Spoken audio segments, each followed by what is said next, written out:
What's up? This is another reading. I'm on book 3 of Meditations. Oh, other way. Page 44. I think this book has 10 pages. Well, chapter. It's called book here, but chapter. This chapter 3. There you go. I'm a little sick, so bear with me. I'm trying to breathe through my nose, but I was looking at the other recording and I realized I was like with my mouth, but I'm gonna try my best to read as much as I can. Hopefully, all 10 pages, or that is the goal.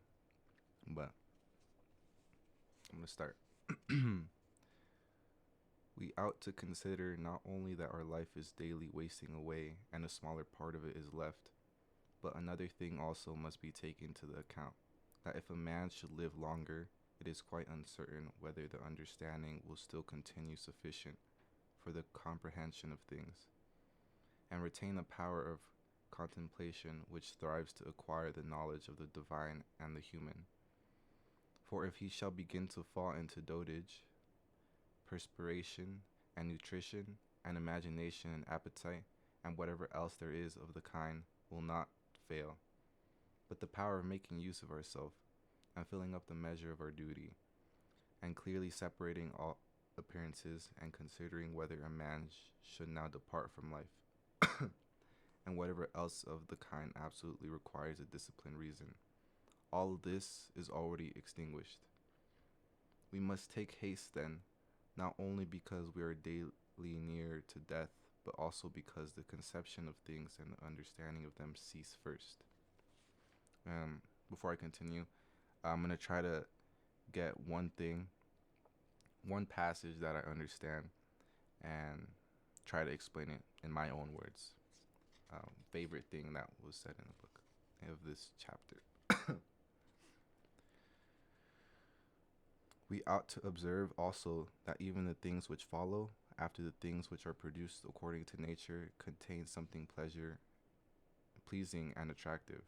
For instance, when bread is baked, some parts are split at the surface, and these parts which thus open and have a certain fashion contrary to the purpose of the bakery's art are beautiful in a manner, and in particular way excite a desire for eating. And again, figs, when they are quite ripe, gape open, and in the ripe olives, the very circumstance of their being near to rottenness adds a peculiar beauty of the fruit. And the ears of corn bending down, and the lion's eyebrows, and the foam which flows from the mouth of wild boars, and many other things. Though they are far from being beautiful, if a man should examine them severely, still, because they are consequent upon the things which are formed by nature, help to adorn them, and they please the mind, so that if a man shall have a feeling and deeper insight with respect to the things which are produced in the universe, there is hardly one of those which follow by way of consequence which will not seem to him to be a manner disposed so as to give a pleasure. And so he will see even the real gaping jaws of wild beasts with no less pleasure than those which painters and sculptors show by imitation. And an old woman and an old man, he will be able to see a certain maturity and comeliness, and the attractive loveliness of young persons he will be able to look of with chaste eyes. And many such things will present themselves, not pleasing to every man, but to him only, who has become truly familiar with nature and her works.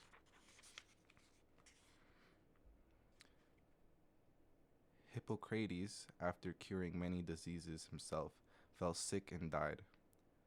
The Chaldai foretold the deaths of many, and then fate caught them too.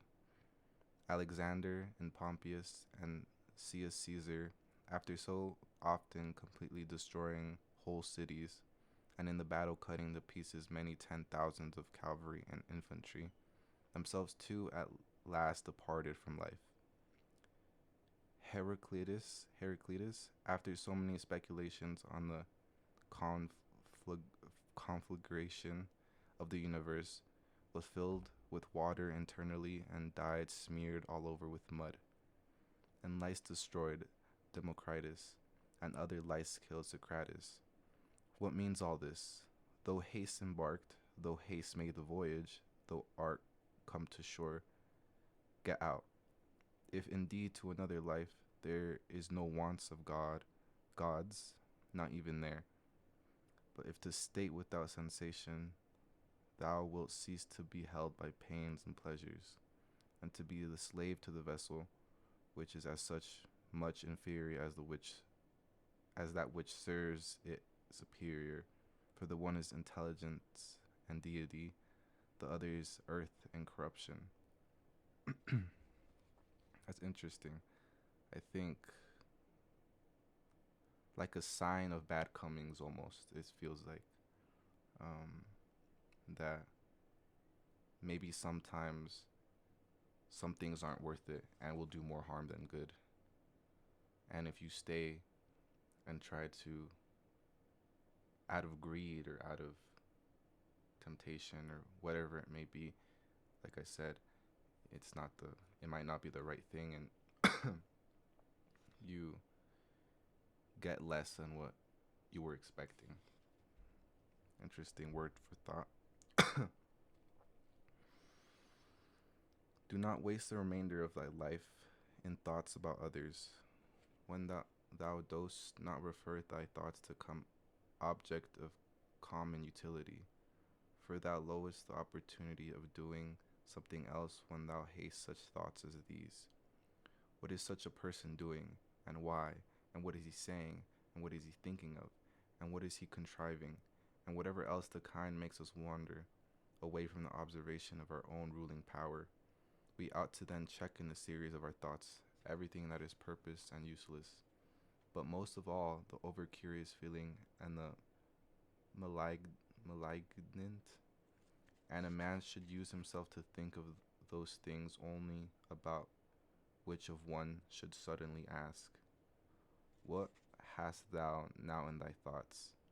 With perfect openness thou mightest immediately answer this or that, so that from thy words it should be plain that everything in thee is simple and benevolent, and such as befits a social animal, and one that cares not for thoughts about pleasures or sensual enjoyments at all, nor has any rivalry or envy and suspicion, or anything else for which thou wouldst blush if thou shouldest say that thou hast it in thy mind. For the man who is such and no longer delays being amongst the number of beasts, is like a priest or minister of the gods, using to the deity which is planted within him, which makes the man uncontaminated by pleasures, unharmed by any pain, untouched by any insult, feelings no wrong, a fighter in the noblest fight. One cannot be overpowered by a passion, die deep with justice, accepting with all his soul everything which has happened and is assigned to him as his portion, and not often, nor yet without great necessity and for the general interest, imagining what others says or does or thinks. For it is only what belongs to himself that he makes a matter for his activity. He constantly thinks of that which is allotted to himself out of the sum total of things, and he makes his own acts fair, and he is persuaded that his own portion is good. For the lot which is assigned to each man is carried along with him and carries him along with it. And he remembers also that every rational animal and his kindsmen, and that to care for all men is according to man's nature.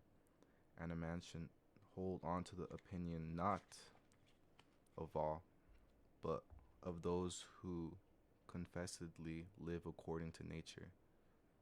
But as to those who live not, he also bears in mind what kind of men they are both at home and from home, both by night and by day, and what they are, and with what men they live an impure life. Accordingly, he does not value at all the praise which comes from such men, since they are not even satisfied with themselves. Damn, that was that that was deep. That was deep. I feel like that section was talking about not being pulled into like distraction, not being pulled into to vices that do harm or pull you away from what you're meant to be doing. And yet again, he's talking about how we all play a role, you know, maybe a predetermined role, and that you're supposed to follow according to your role.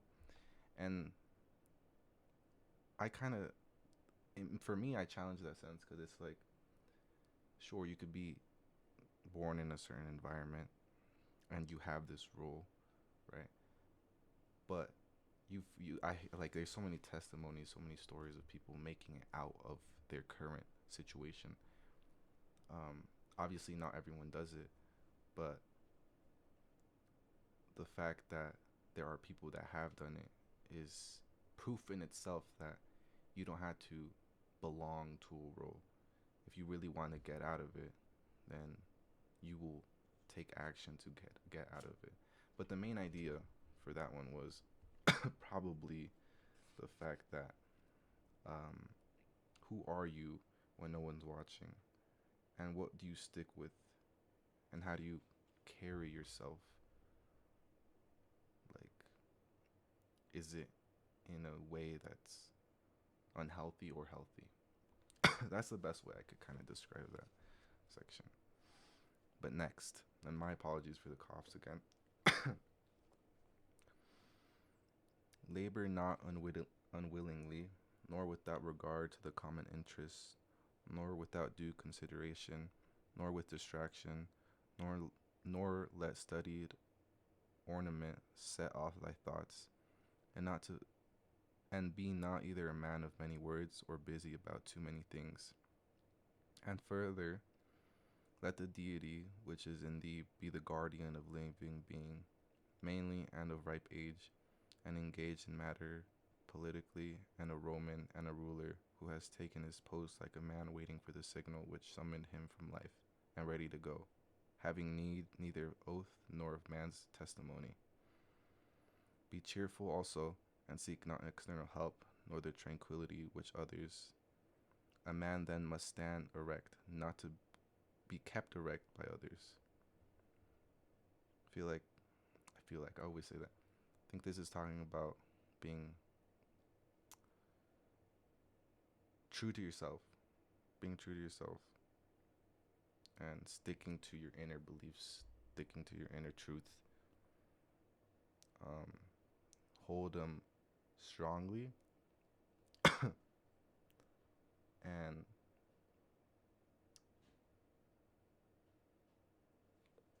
another person's like saying doesn't have to like you don't have to conform to other people's sayings, you know. There you go. Yeah, so basically what I just said about staying true to your word.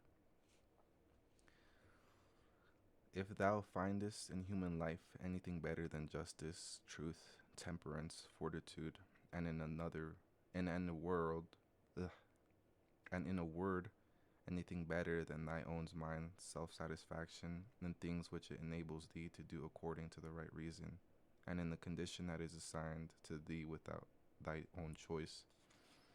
If, I say, thou seest anything better than this, turn it to it with all thy soul, and enjoy that which thou hast found to be the best. But if nothing appears to be better than the deity which it planted in thee, which has subjected itself all thy appetites, and carefully examined all the impressions, and as Socrates said, has detached itself from the persuasions of sense, and has submitted itself to the gods, and cares for mankind. If thou findest everything else smaller and of less value than this, give place to nothing else.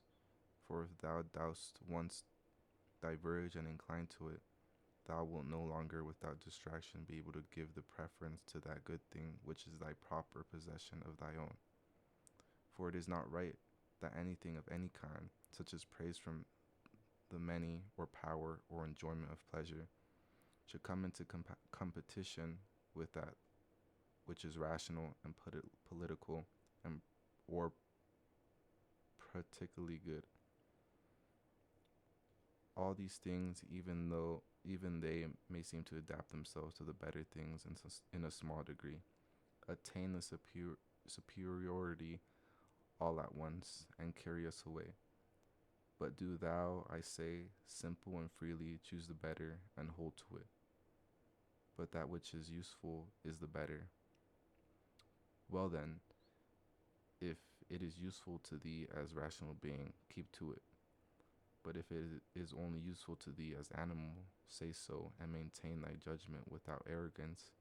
Only take care that thou makest the inquiry by a sure method.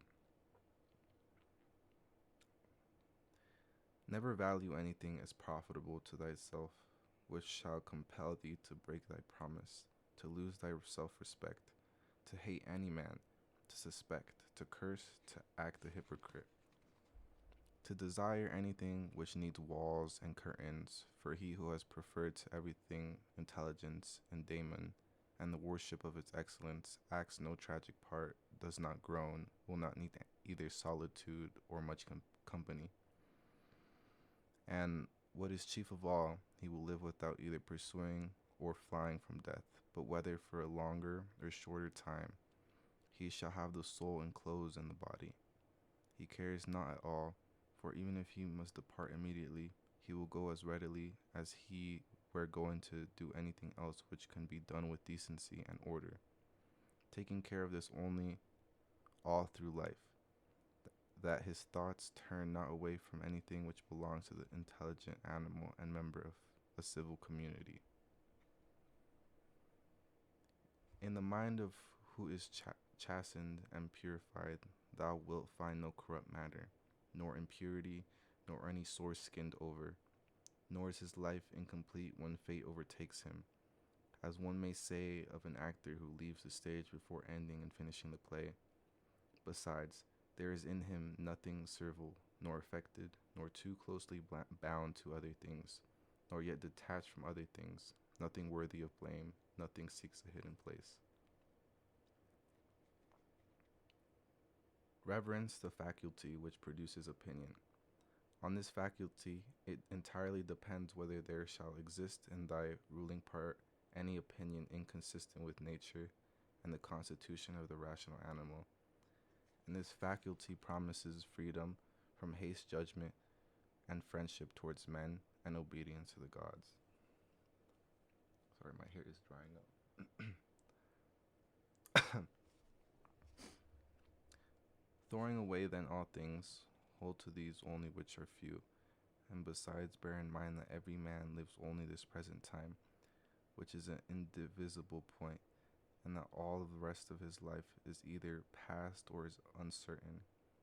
Short then is the time which every man lives, as small the nook of the earth where he lives, but short to the longest posthumous fame, and even this only continued by succession of poor human beings, who will very soon die, and who know not even themselves, much less who died long ago. Let's see. Okay, yeah, there's 2 pages left. To the age which have been mentioned, let this one still be added. Make thyself a definition or description of the thing which is presented to thee, so as to see distinctly what kind of thing it is in its substance, in its nudity, in its complete entirety, and tell thyself its proper name, and thy names of things of which it has been compounded, and into which it will be resolved. For nothing is so productive of elevation of mind as to able to examine methodically and truly every object which is presented to thee in life, and also to look at things as to see at the same time what kind of universe this is, and what kind of use everything performs in it, and what value everything has reference to the whole, and what with reference a man who is citizen of the highest city, of which all other cities are like families, what each thing is and what is to compose, and how long it is the nature of this thing to endure, which now makes impressions on me, and what virtue I need to with respect to it, such as gentleness, manliness, truth, fidelity, simplicity, contentment, and the rest. Wherefore, on every occasion a man should say, this comes from God, and this according to the apportoyment and spinning of the thread of destiny, and such like coincidence and chance, and this from the one of the same stock and kinsman and partner, and one who knows not however what is according to his nature. But I know for this reason I behave towards him according to the nature law of fellowship with benevolence and justice. At the same time, however, in things indifferent, I attempt to ascertain the value of each. I feel like that was talking about um, really observing what you're learning, observing everything, like not even observing, but get to the root of what you are observing, what you are learning, the things you're seeing around you. Almost like questioning, but questioning in the sense of why, or maybe asking why. Yeah, does this work like this? But not in a actually in any way possible, in a bad way or a good way. Just as long as you're asking why and putting a value to it, because that's the way you perceive like your worldview, I guess. I don't know, just short summary.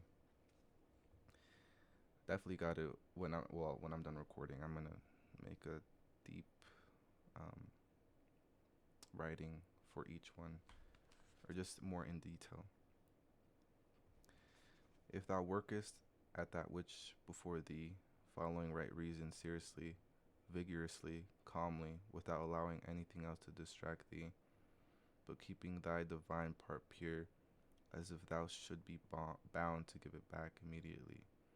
If thou holdest to this, expecting nothing, fearing nothing, but satisfied with thy present activity according to nature, and with heroic truth in every word and sound which thou utterest, thou wilt live happy, and there is no man who is able to prevent this. A physician, as physicians, have always their instruments and knives ready for cases which suddenly require their skill. So do thou have principles ready for the understanding of things, divine and human, and for doing everything, even the smallest, with the recollection of the bond which unites the divine and human to one another. For neither wilt thou do anything well which pertains to a man without at the same time having references to things divine, or the contrary.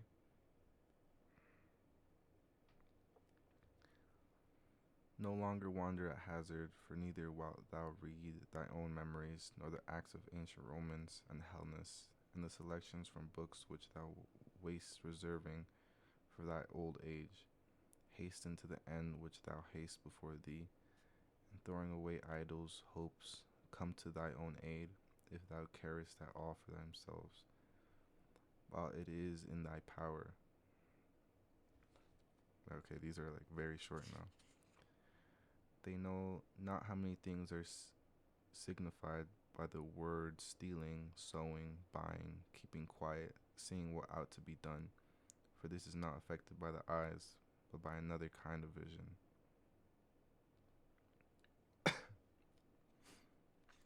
And lastly, this is the last one: body, soul, intelligence.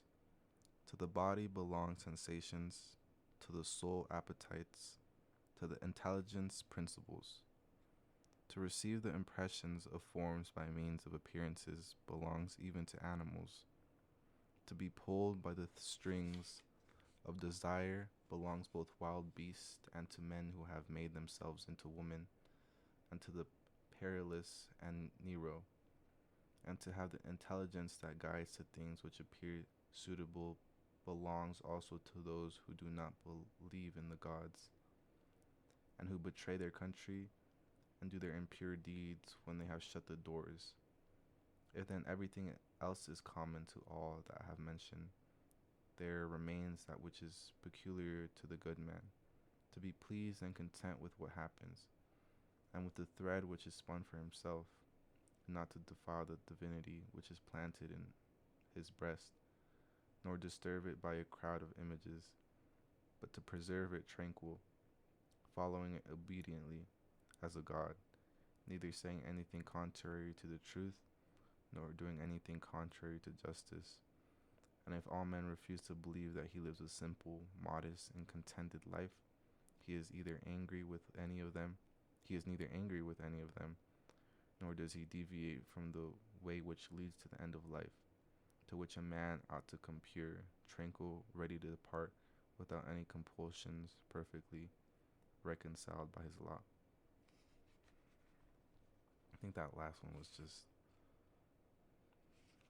being ready to grow, to kind of depart, to look not even as man, but both man and woman, to be ready for more than what you currently think there is.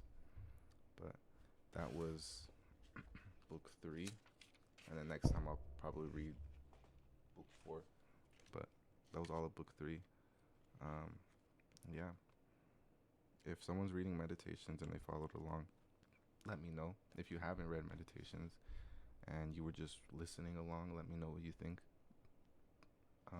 about any sections that I read. But yeah.